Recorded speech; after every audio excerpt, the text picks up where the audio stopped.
The UEFA Conference League is an insane football competition. This is where chaos literally unfolds, especially in the qualifying rounds. I already talked about it once in the video. Now it's time to actually watch the game in this competition. In this video, I'm going to watch the first game of the second qualifying round between Slovakia's MSK Zilina and Poland's GKS Katowice.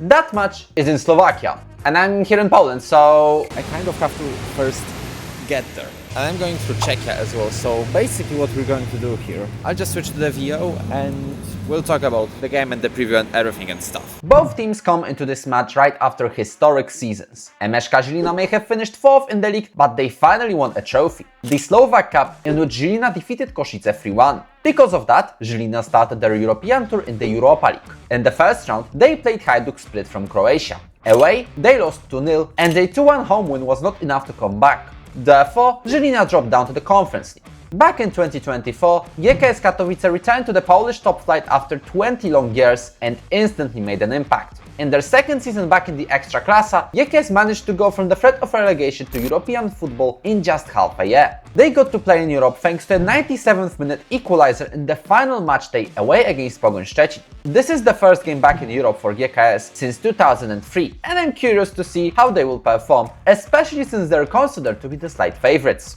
Okay, I think I'm in Ostrava now, and just watch. So as you can clearly tell, I'm in Ostrava now and I have to get to the main train station. The problem is, it's raining. And it's raining hard. So I was going to do this little bit of an introduction to the city, but I think we're not, because I need to find a place to hide in first from the rain, which is quite crazy. But generally speaking, the weather is disaster. The rain did not stop at all. Just look at the scale of it. But I still decided to walk about half an hour from the bus station to the main train station. And I had to take a later train because I missed the initial one by about 2 hours. Some of the things I noticed while going there are this statue, without much information. All I found out is that it commemorates workers' strike from 1894, plenty of small parks, and a huge church of Mary. Looks like I finally made it. Oh yeah, about my microphone. This genius did not even realize he needed to connect this mic with this USB stick in order for the mic to properly work. You'll kind of have to suffer with that whenever I'm doing the live commentary. Oh, and here's me talking about finally being on that train. Except you cannot hear a single thing, so I'm telling you that I'm on my way to Slovakia.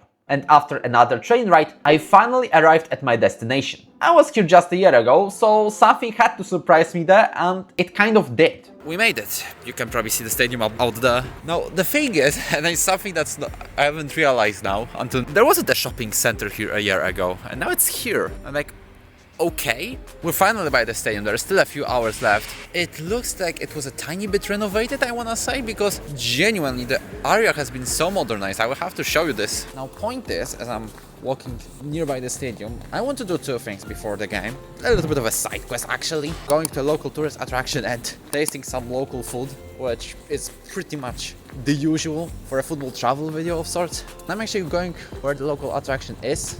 I don't know if I'll be able to sightsee properly, but we'll find out. Turns out I chose Žilina's 3rd highest rated attraction on TripAdvisor. It may be a small castle, but it's been an important part of the town since at least medieval times. It also was rebuilt a good few times in different styles, until it was turned into a museum around the 1960s. By the way, I'm just wary of using anything from the inside due to copyright and all that. On top of the tower, there's also a bell and a panoramic view of the city. With that, the castle was done. And one of the guests gave me this Slavia Prague sticker just a bit later.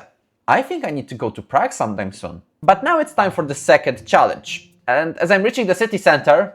Challenge? How is ordering food a challenge? Who came up with that idea on YouTube? I mean, anyways, let's complete it. One of the national dishes in both Czechia and Slovakia is fried cheese. And honestly, this thing is absolutely phenomenal, and I find it better than the traditional halushki, so I had to take it. And I guess we completed both challenges. And with that, it's finally time to go to the game. Turns out we made it. What a cool venue, by the way. In case you're wondering about my own view, it's basically what you can see right now. I'm just in the corner. I can basically see everything comfortably. It will be quite easy to follow from this place. I can already see both teams having a warm-up.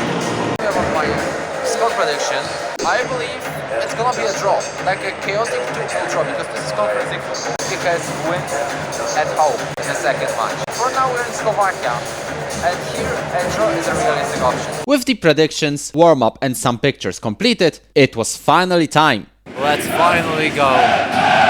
The GKS Katowice fans are so impressive. It's like from the first chant they're going crazy, and I already love it.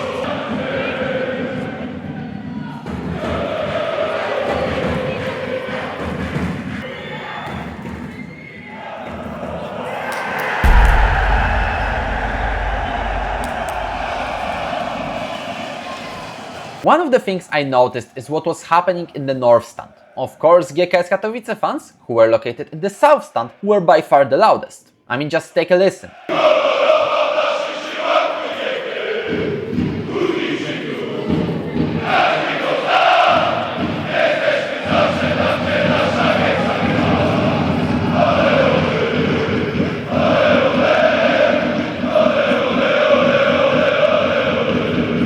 But for the first time ever, MSK Zilina actually had a proper set of ultras. There were a few hundred fans actually creating the atmosphere with chants and drums. Just take a listen.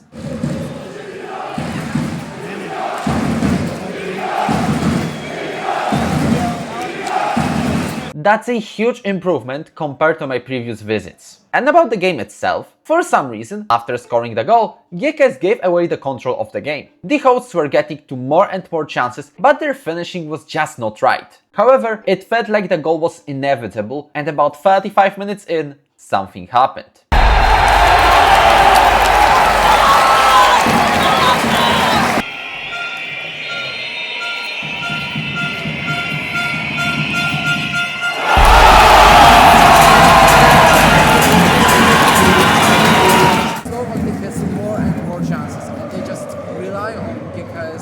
Having a misaccurate pass, was making a simple error. Žilina took initiative now, and I can clearly tell that from the pitch. Half-time. Thing is, Žilina has actually no advantage. Like, I've seen plenty of times, like, there was definitely 5 or 6 chances.